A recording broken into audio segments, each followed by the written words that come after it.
నిత్యావసర వస్తువుల్ని ప్రజలకు తక్కువ ధరకు అందించాలనే ఉద్దేశంతో ప్రభుత్వం రైతు బజార్లో బియ్యం, కందిపప్పు కౌంటర్లను ఏర్పాటు చేస్తున్నట్లు ఎమ్మెల్యే బొమ్మిడి నాయకర్ చెప్పారు. పశ్చిమ గోదావరి జిల్లా నర్సాపురం రైతు బజార్లో పౌర సరఫరాల శాఖ ఆధ్వర్యంలో ఏర్పాటు చేసిన దుకాణాన్ని ప్రారంభించారు.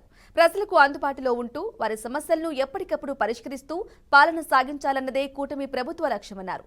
దానికి అనుగుణంగానే ఎన్నికల హామీలను అమలు చేస్తూ పాలన సాగిస్తున్నామని చెప్పారు.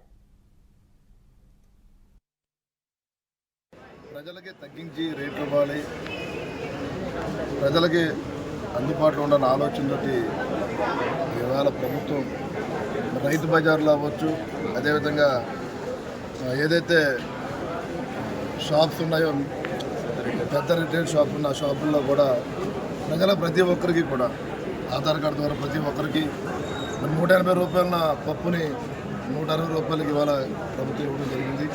అదేవిధంగా 54 రూపాయల రైస్ని 49 రూపాయలకి ప్రభుత్వం ఇవ్వడం జరిగింది.